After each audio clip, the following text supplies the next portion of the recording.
What to say when you don't understand English? So, have you ever done this? When someone speaks to you in English, you understand maybe 10%, but you still smile and nod your head and say, yeah, yeah, exactly. Then they ask another question, and suddenly your brain says, congratulations, you have entered next level. So now you have no idea what's happening. If you have ever smiled just to hide the fact that you didn't understand English, so today's conversation is for you because confident people don't understand everything. They just know what to say. So hello everyone, welcome back to our another podcast episode. In this episode, we will learn about some new vocabulary words and some grammar rules that will helpful for you. So let's start. Firstly, I'll tell you my story. A few years ago, I was standing in a cafe waiting for my coffee. So the person next to me started talking in English. At first, everything was fine. I got a few words, I smiled, I even answered one question. Then suddenly, they started speaking faster, much faster, and inside my head, it feels like someone had pressed the 2x play button. Seriously. So I got one word and missed five. So got another and missed 10 more. So for a second I felt completely overwhelmed. Now that's today's first word is overwhelmed. Means feeling like everything is happening at once and your brain can't process it calmly. For example, I felt overwhelmed on my first day at college. So you notice something, it's not about being weak. It's about having too much happening in your mind at the same time. And honestly, guys, that's completely normal. So now here's where most people make a mistake. They think if I ask them to repeat, they'll think my English is bad. So instead, they smile, nod, and pray the conversation ends quickly. Yes, guy, I almost did the same thing, seriously. But then I stopped myself, I smiled, and simply said, sorry, could you say that a little more slowly? Do you know what happened? Nothing. They smiled and repeat the sentence, and we continued talking. And that's it. No one laughed, no one judged me. This scary story I had created in my head that never actually happened, guys, seriously.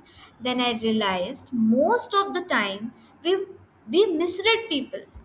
Yes, that's today's second word, misread. It means to understand something incorrectly.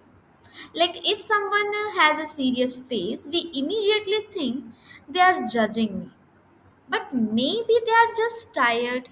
Maybe they are thinking about work. Maybe they didn't even notice your English. Yes, guys, our brain loves creating story, especially negative ones. Yes. So, by the way, did you notice the sentence I used? Could you say that again? Not could you saying that again. Here's a tiny grammar trick.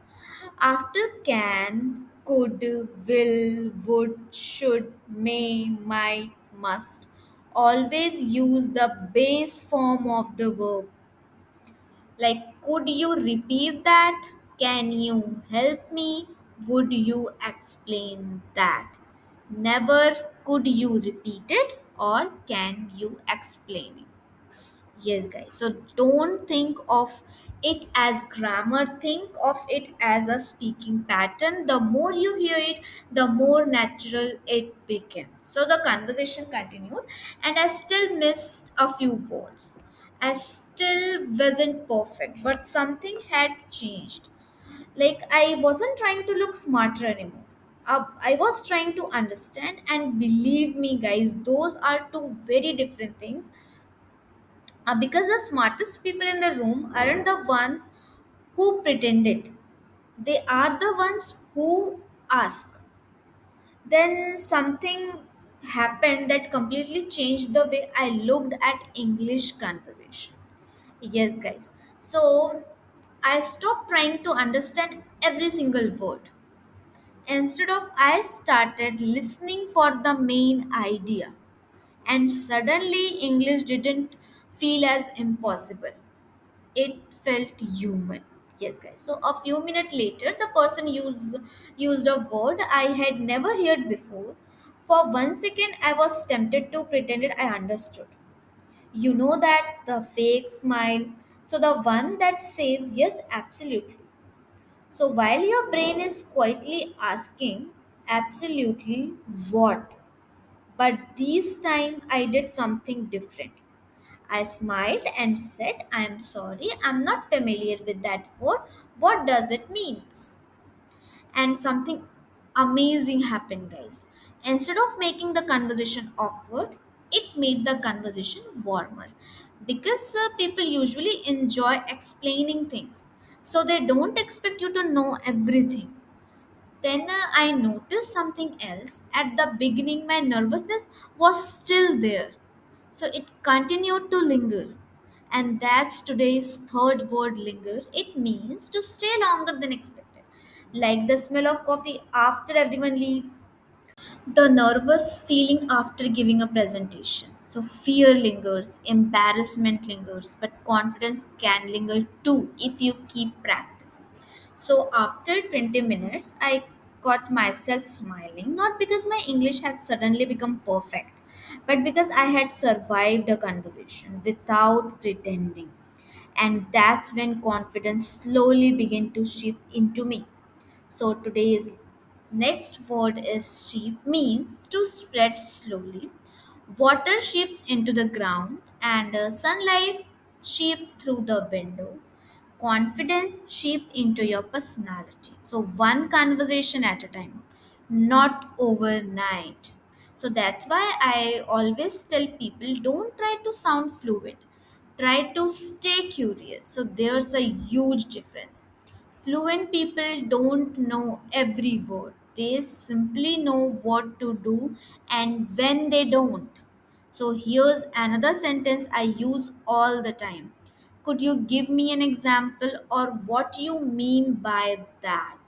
These aren't signs of weak English.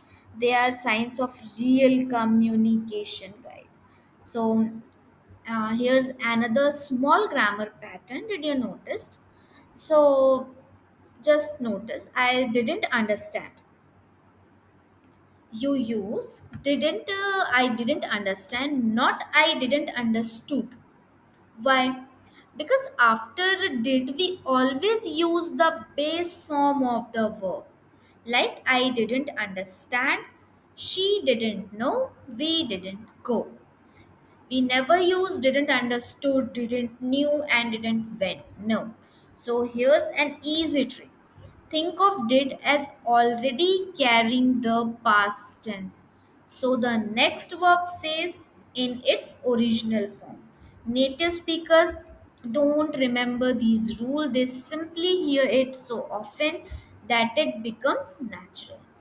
And that's exactly how I want you to learn English, through conversation, not memorization.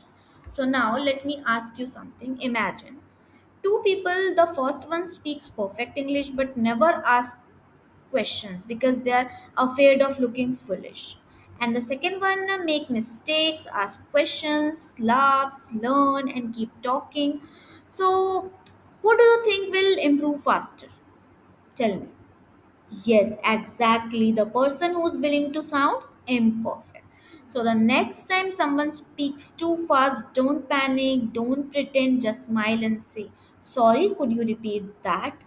And that one sentence might save your confidence and start a much better conversation.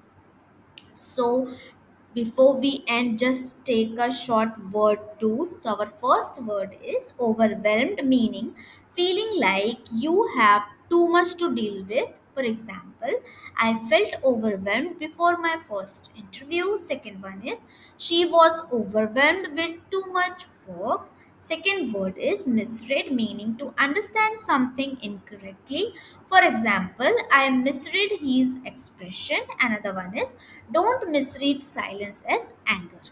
Third word is linger. It means to stay longer than expected. For example, the smell of perfume lingered in the room, and the second one is my nervousness lingered for hours. Next word sheep. It means to spread or move slowly. For example, water spread through the wall and confidence slowly seeped into my daily conversation. So, tell me honestly, guys, which sentence are you going to start using from today? First, could you repeat that, please? Second, I am not familiar with that word. And third, what do you mean by that? So, comment in the comment section. And